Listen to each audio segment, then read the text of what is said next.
Welcome back to the Culture of Currency, the channel dedicated to showing you the value of coins beyond silver weight. What do you see when you look at this coin? Do you know the value of this coin in the future market? Find out why this coin is needed for your collection, or stack by slapping that like button like it owes you money and strapping in for an interesting ride. To understand the value of this coin, we must start with the intangibles and work to the tangibles. We start with the heritage and culture of Ghana. Heritage and culture are things that we cannot touch but have immense weight on this coin's connection with imagery and with the 13 colonies that would become the United States as well as the British Empire. Let's turn back the clock.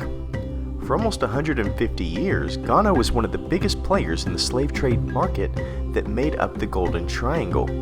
It is also an interesting note that slavery existed before the transatlantic slave trade, but was exponentially expanded when Europeans got involved.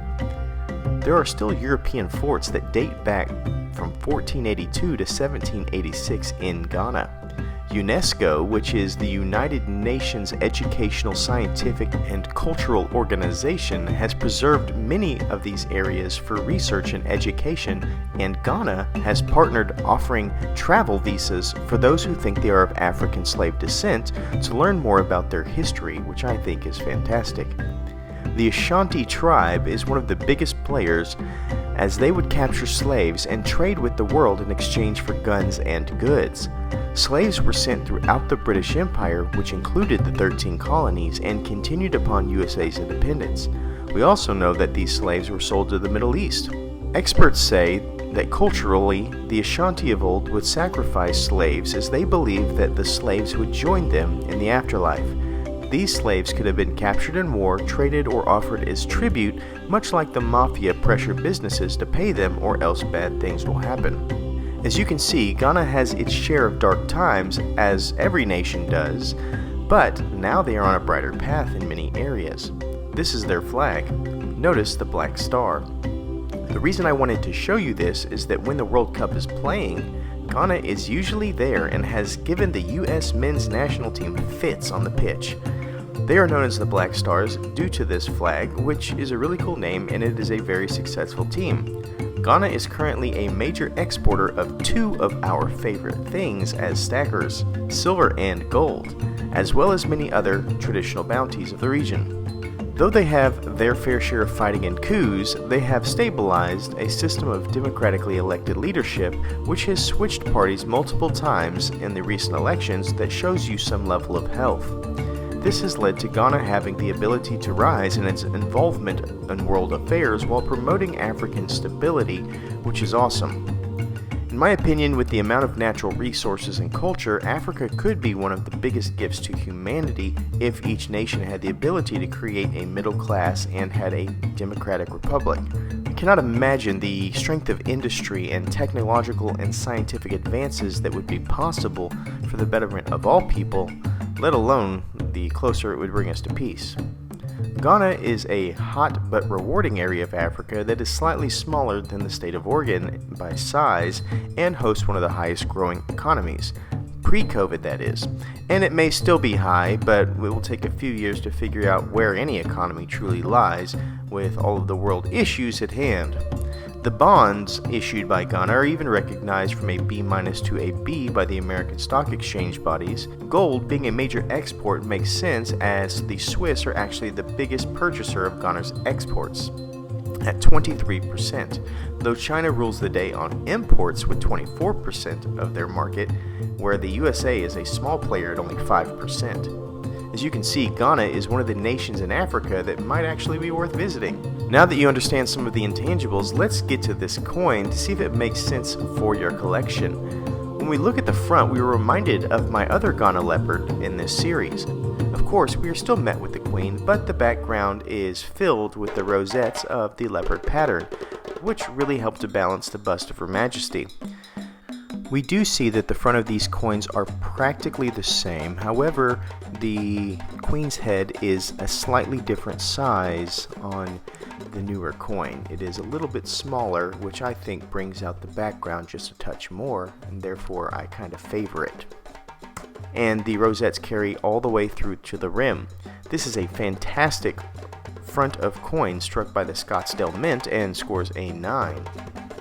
When we move to the back, we are greeted with a really interesting image of a leopard. I love the form of this piece as it looks to be in motion. This is a very hard thing to do for predatory mammals because most predatory mammals have loose skin to protect them in fighting or conflict, whereas things like eagles maintain form in all positions. The tension differential of the skin on this coin is spot on. This leopard shows the motion and the tightness of the skin on the pivoting legs, and the musculature is apparent on areas of the back needed to turn the body, and yet we have soft, relaxed skin towards the belly. It is a great artistic choice to have the focal point to be slightly off-center to provide balance with the surroundings. Whoever crafted this feline really did a great job. We have a little bit of soft texture in the background, which helps the leopard pop, and we are met with a font that I absolutely love, carrying the name, weight, year, and purity.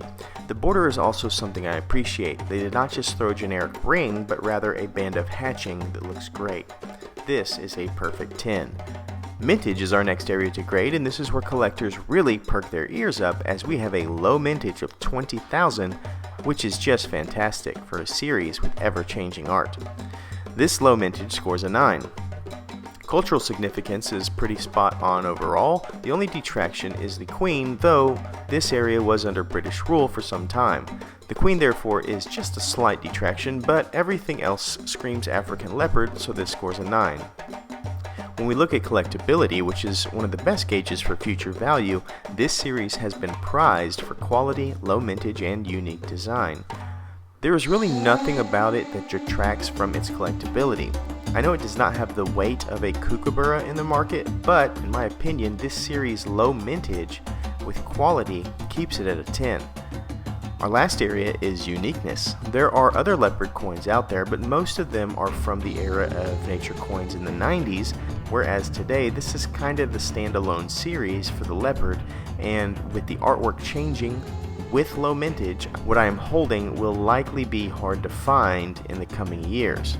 Today this is a standalone series for the leopard, and with the artwork changing and the low mintage, what I am holding here will likely be hard to find in the coming years. For that reason it scores an 8.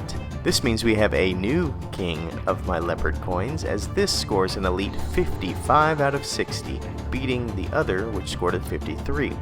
Joining the top echelon of collector coins. As we laid out, you really need to consider this coin, or at least one of these from this series, for your collection or stack, because I think it will be a rare coin in the long term. Please remember to comment so that you'll be eligible if this video is selected for our Krugerrand giveaway, and please remember to always stay classy and current with the culture of currency.